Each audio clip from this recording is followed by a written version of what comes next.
On Sunday, April 6th, an op-ed piece appeared in the Viewpoints section of the Arizona Republic entitled "The End of the World as We Know It." It was written by Guy R. McPherson, a professor of natural resources and ecology and evolutionary biology at the University of Arizona. Starting with the concept of peak oil, McPherson did nothing less than predict the end of the world.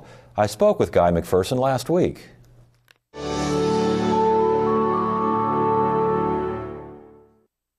Peak oil spells the end of civilization.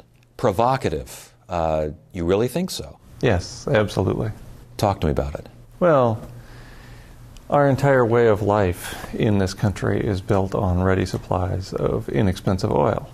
And we know that oil supply follows a bell-shaped curve. This was described by M. King Hubbert in 1956, the year he predicted that the United States would reach its peak in 1970, and it did. And we've passed the world oil peak, that halfway point of production, about 3 years ago.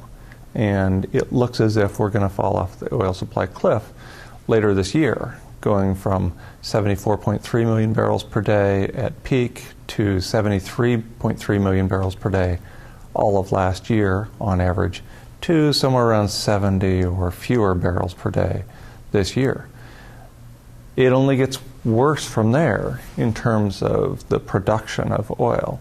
And we lose probably on the order of 6% or so a year. That's a significant problem given that demand is screaming up and supply is falling down.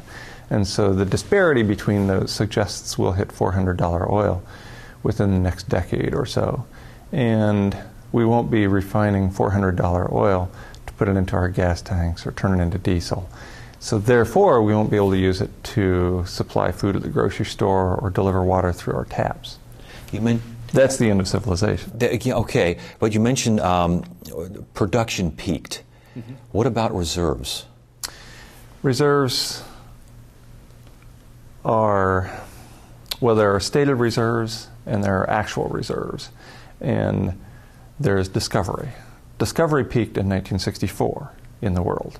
We haven't found significant sources of new oil for a very long time.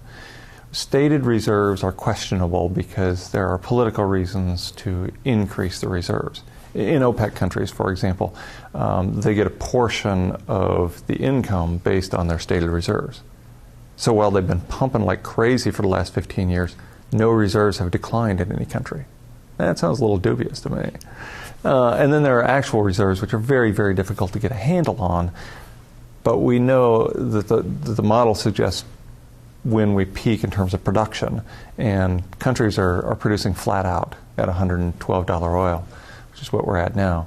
Countries are producing oil as quickly as they can. And you write that in 2015 the Depression will seem like the good old days, and that most experts predict complete economic collapse within a decade, followed by anarchy.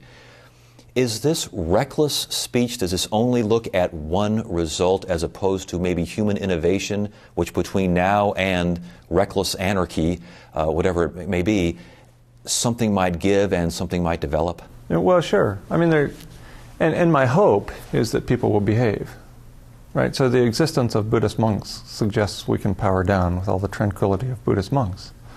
The paucity of Buddhist monks, especially in this country, suggests otherwise. And so if you look at situations like Katrina, for example, a few years ago, which everybody recognized was a temporary inconvenience, and look at how people behaved in that situation. And it makes me wonder just how people are going to behave when the power goes out, when there are supply disruptions at the gas tank, when the food isn't showing up at the grocery store, when the water's not coming through the taps. I think anarchy is the best we can hope for. Anarchy is a form of government. Chaos is probably a more likely outcome. Can we innovate our way out of this? I don't see any way. Can we organize our way out of it? I don't see any way. And furthermore, I don't see any leadership. With so little offered as solutions to what you see is really hellish times here in the future, I can see where critics are saying this is basically a series of scare tactics pushing a political agenda, that there's no light at the end, there isn't even an end to the tunnel. I mean, how do you respond? Well, I have no political agenda. It certainly doesn't serve my so-called career or my own economic situation to talk about, to know about what's coming. In many ways, I wish I didn't know what was coming.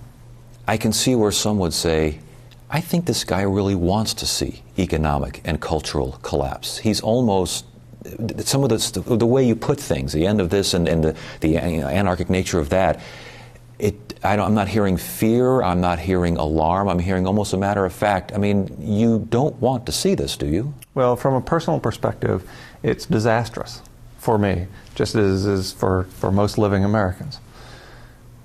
But let's take a broader view. Let's be concerned, for example, about other species and cultures, or even about our own species. I think if humans exist beyond the end of the next century or two, it will be only because we didn't fry the planet beyond the point of habitability. We stopped burning fossil fuels relatively cold turkey. The Intergovernmental Panel on Climate Change, in their most recent assessment, suggests a business-as-usual projection will get us somewhere around 3 or 4 degrees Celsius temperature increase by the end of this century. 3 degrees. That's dinosaur days. That's no planetary ice. That's no habitat for humans. That's the end of human experience right there. If we're going to prevent that, it'll be only because we stop burning fossil fuels. So on the one hand, well, it will completely destroy my 401k and my 403b and basically my way of life. On the other hand, I think the only way for humans to exist beyond another generation or 5 is if we stop burning fossil fuels right away. All right. Guy McPherson, thank you so much for joining us. We appreciate it. Thank you. I appreciate the opportunity.